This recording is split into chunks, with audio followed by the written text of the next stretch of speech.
Welcome back to Golf Training Hacks. So in this video, we're going to continue working on strengthening your takeaway. Because as we've said in the first video, in sports movements, you need to start in a good position to end in a good position. And for a golfer, that's the address and the takeaway. So we started working on hip function in part 1. In part 2, we're going to start working on shoulder function. And where do we start with your shoulders? Well, we're going to start with the T-spine. Because if you can't extend your T-spine, if you can't get some extension in your T-spine, it's really tough to get the full amount of rotation in your shoulders. And it's so important to rotate your shoulders in the takeaway. And as we said in part 1, a good takeaway should look something like this. You're going to internally rotate on your rear side, so you're going to put pressure on the inside of your foot. Your shoulders rotate as you're internally rotating. Okay, so we need nice shoulder rotation. And to begin getting good shoulder rotation, you need to have good T-spine extension. Because if you're stuck in a forward roll position, it's really tough to rotate your shoulders. So in this video, we're going to work on T-spine extension. So let's get started.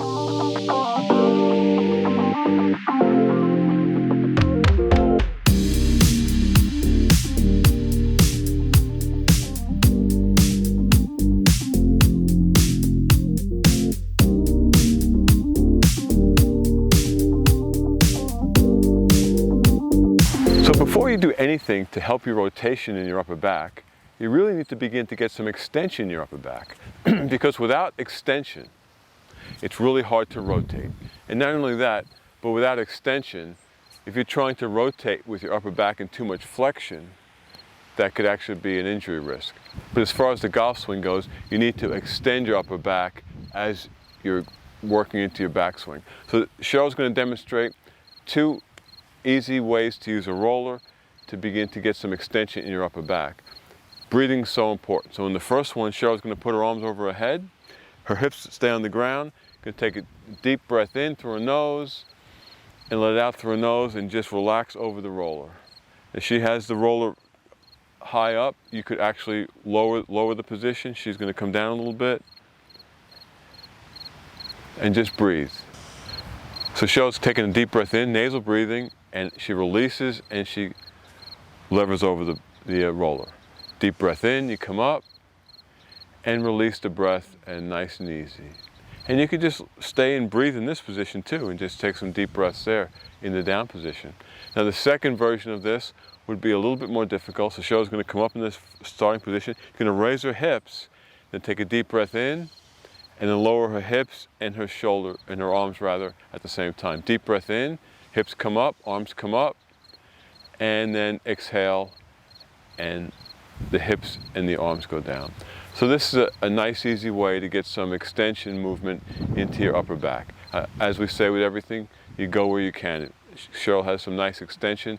You don't have to get to any particular place. It's based on your own capabilities.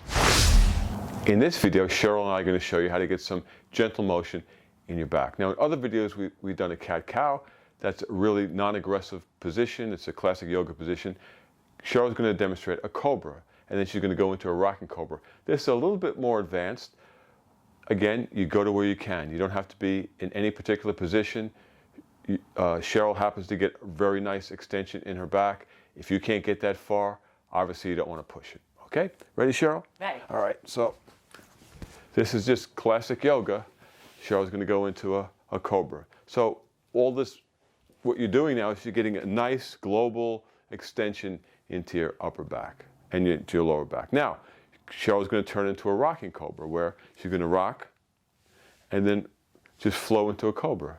And she'll do 2 more, Cheryl. Nice and easy. And you should be breathing throughout this. Make it nice and fluid. And 1 more.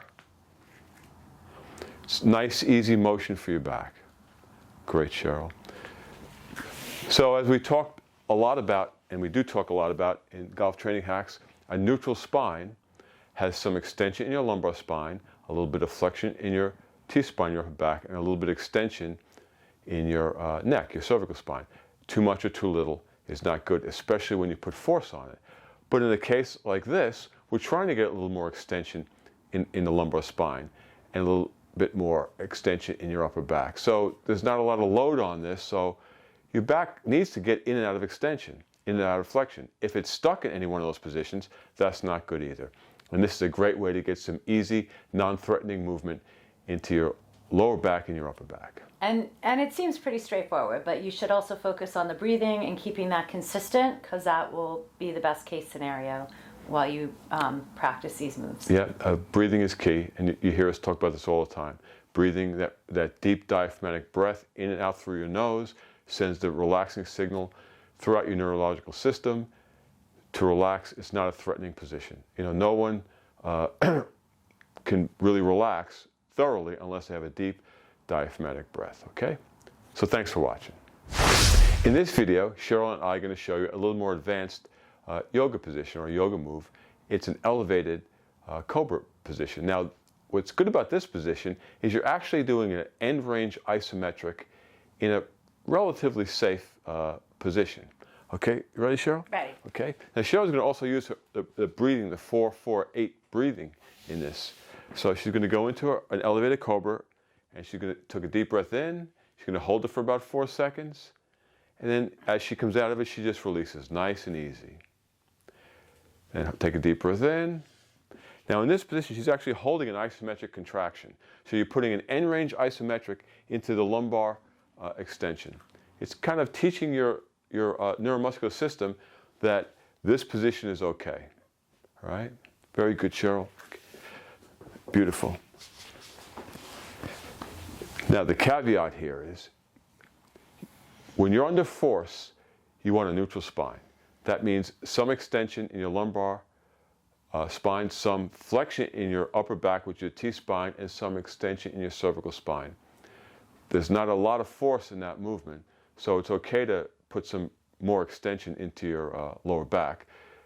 But when you're doing more heavy, more aggressive type of like lifting, let's say, or exercises, you really want to keep that extension in your lower back limited, because that's how you get problems. In terms of golf, if you have too much extension in your lower back and you're rotating on that, and your hips are stiff, and you're rotating on an extended lumbar spine, well, you're really almost guaranteed to get some lumbar pain, or worse yet, an injury, okay? It's a bad combination. Very bad combination, that's right, okay? So thanks for watching.